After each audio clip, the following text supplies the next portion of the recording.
An important part of the world of Tyria are the tunnels, be it man-made or naturally occurring geographic formations, from areas that serve as aesthetic side pieces to places that are incredibly important for a story or event. There are a bunch of tunnels that we can look at, and I want to go over my top 10 personal favorite ones in the entire game. So let's get started.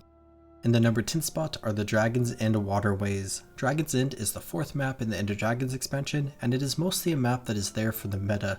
But there are a bunch of other things that can be found throughout this map, including an entire other layer of this map. As the meta takes place on the surface, if you go down into the mines, you can find a massive system of tunnels that basically spans the entire map. Where this alone is just a super cool detail and makes it feel like 2 maps in one. With that said, there isn't too much going on down here. Yes, it's an incredible area to explore in its own right, which makes it super special. But there aren't too many reasons for your average player to return here every now and then, where ultimately it's just a lot of water and jade. There are some creatures down here which is cool, some fishing pools that are actually pretty important for anyone progressing their fishing achievements.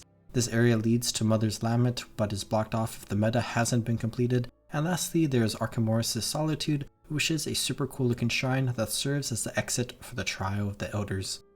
In the number 9 spot are the Silverwastes Skritt Tunnels. Now this is kind of a weird one to put on this list because you don't actually really explore these tunnels, and they're here for the mechanical purpose of transporting you from one part of the map to the other.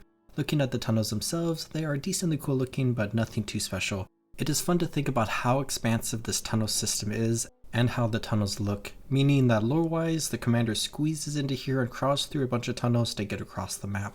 But there are 2 sets of tunnels. One can be found in the general open world parts of the Silverwastes, and they allow you to travel from one tunnel to another at set locations around the map. Where this is a nice way to get around the map, and was the only way to get to the far Silverwastes back in the day, where they will occasionally be closed, which requires you to go to Picaroon Scratch and defend or reclaim the Skritt Scratch from bandits. Where at the Scratch, you can go down into the massive retrospective runaround jumping puzzle, which is my favorite jumping puzzle in Guild Wars 2, but you have special Skritt tunnels down here which connect to the checkpoints across the puzzle.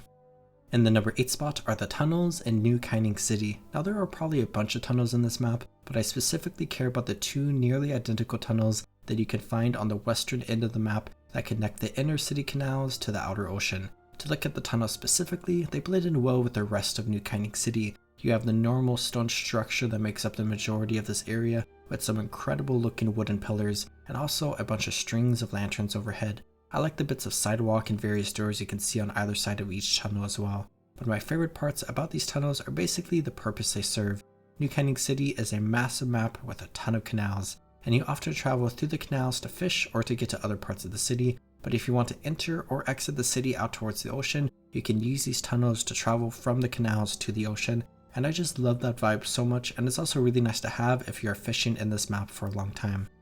In the number 7 spot is the massive cut tunnel in the domain of Istan. This is maybe the most unique tunnel on this list just because this is a tunnel that is technically not fully in the game.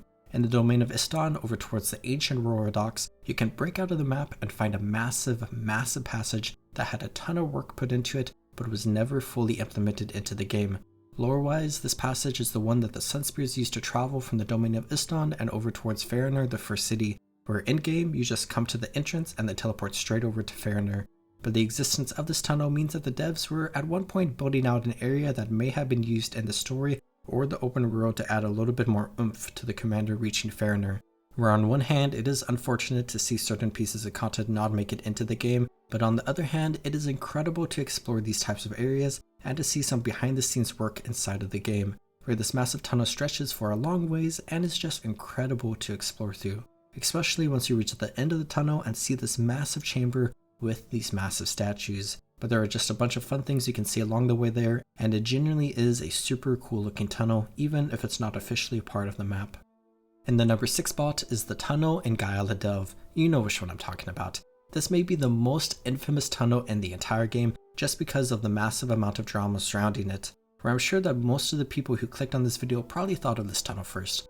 To give you some background information for anyone who doesn't know, the post-launch release cycle for the End of Dragons expansion was a bit weird, and a lot of people didn't have a lot of fun with the initial release of Gyala, where everyone has different opinions, but a general summary is that a lot of people didn't like the quality of Gyala, and they didn't like how little there was to do in the map. Where we then waited a while for this map to be expanded, where a lot of people were expecting the map size to be doubled because that is what we have traditionally seen, where players could break out on the map and see this area over here where there was just a tunnel, and a lot of people joked about how funny and sad it would be if the expansion to this map was just this tunnel, and then that ended up being the case. Where a lot of people laughed after the second release to this map happened, and it solidified itself as a solid meme in the Guild Wars 2 community, where a lot of people were upset about the initial release of Gyala Delve and were even more disappointed with the second release. Which all that together just makes this a very memorable tunnel in Guild Wars 2, and all of that aside, the meta running through here is definitely not the best, but it is a somewhat decent meta, and there are somewhat decent events. Where the story going through here is pretty decent, and the tunnel itself does actually look very beautiful and is a fun area to explore. In the number 5 spot is Tangled Depths. This basically goes to the entire map.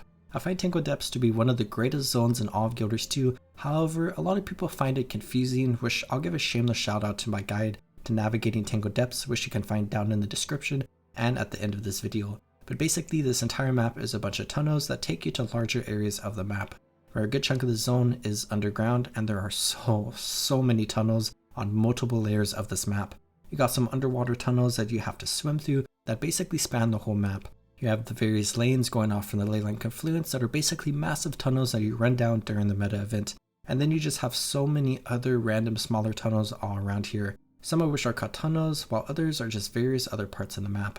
Where I personally find it a lot of fun to navigate through Tangled Depths, explore all of the tunnels, and come across all of the various different areas around here. In the number 4 spot is the White Mantle Tunnel. This is a tunnel that you can find in Bloodstone Fen at the end of the Cavern of Unseen Lights at the bottom of the Bloodstone Mall, which are kind of like giant tunnels but definitely more caverns. Where this tunnel is actually not named, but I have just always referred to it as this, where it is a mysterious tunnel that leads from somewhere to the Temple of Renewal. It is a basic looking tunnel that looks a lot like the rest of the underground sections of Bloodstone Fen. You got some earth elementals and beetles around here, but then you have some wooden ramps that used to go up this tunnel but are now destroyed as the tunnel has collapsed in on itself a little bit. Where the tunnel overall just looks cool, but it's just a lot of fun to think about what exactly this tunnel was. Where it is a passage that allows presumably White Mantle to get down towards the Temple of Renewal for them to do their White Mantle things like sacrificing people or whatever. But it is interesting to think about the possibility that Balthazar, disguised as Lazarus, came down here through this tunnel for the ritual where he used the Bloodstone to empower himself. Where it's just a random detail in the map that I feel like adds a whole other depth to the story just by existing. In the number 3 spot are the Grove Tunnels, specifically Garden Route Tunnel and Back Route Tunnel, where there are a variety of tunnels that you can find throughout the Grove, like the one that leads to the Garden of Dawn, but I've always found these two tunnels to be special. Part of it definitely comes from how I am a Safari main, and I've always loved the Grove a lot, but I do just find these to be a couple of great looking tunnels, where they are beautiful with some cool waterfalls and a bunch of plants. You got some jungle grubs and Safari hanging out.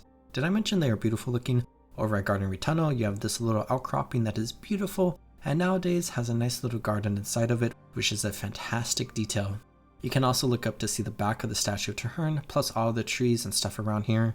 Where I like this little bridge that is at the end of the tunnel, and I'm going to say it again, these two tunnels are just absolutely beautiful. I love running and sometimes even walking through them and just taking in my surroundings. In the number 2 spot are the Drakkar Tunnels. These can be found in the BR Marches and are spread throughout multiple areas of the map, where there is some story and map completion objectives in these areas, but most players come in here in order to fight the road boss Drakkar. Where I like the vibes of Drakkar and how this dragon minion burrows through the ice and hypothetically is making smaller tunnels, but these major tunnels go into the ice down here and you can run through them to go further and further into the ice. You do have some larger sections that break up the tunnel here and there before the tunnel continues, but I just love the vibes of this tunnel as you're going deep into the ice beneath Biora Marches, hunting down an incredibly dangerous and terrifying creature. Where the area around here is really cool looking with all the ice, the little trees near the entrance, and all the ruins around here, where I especially like how during the meta we or Javi carve out more of the tunnel, or at least an entrance through the ice for us to continue further to continue fighting Drakkar. But now for the number 1 spot, for my favorite tunnel in all Guild Wars 2, and it has to go to the tunnels in the Echovald Wilds. I feel like this list has been a lot of general answers, and I'm kind of continuing that trend here, but I want to highlight 3 specific tunnels. I love them all, but in order of least favorite to most favorite, we have this tunnel on the northern end of Lake Lutgardis that you can sail through on your skiff and find the occasional fishing pool, as well as other fish swimming around here, where this tunnel is just gorgeous and screams Echovald Wilds to me. where it continues to a nice little docks that is near the entrance to Vasburg Armory. Next, we have another tunnel in Lake Lutgardis, but in the southwestern corner. We have another similar tunnel with some drakes in it, but at the end of the tunnel we can swim down into the water a bit to find another little tunnel where you enter this beautiful ruin with the Submerged Cathedral Hero Challenge, where I just love this entire little area and find it incredibly beautiful. But third, we have the tunnel that leads to St. Anjeka's Shrine south of Kropa Waypoint, where the little tunnel here that leads into these ruins are just incredible and beautiful, similar to the ones beforehand, but there is part of the wall that is broken that leads into another little tunnel that you can run through to enter a massive area with a bunch of ruins, where you can navigate around here a bit to find an even bigger and more beautiful area that is just incredible looking.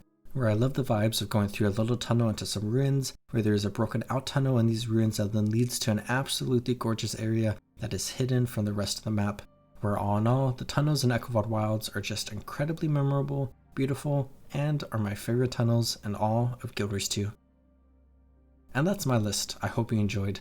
Guild Wars 2 has a bunch of tunnels that are super fun to run through, and some are even memorable. If you like this type of video, consider watching my recent top 10 stairs in Guild Wars 2, or if you need help navigating through Tangled Depths, consider checking out the video about that I mentioned earlier. I hope you all are taking good care of yourselves. Have a good one, everyone.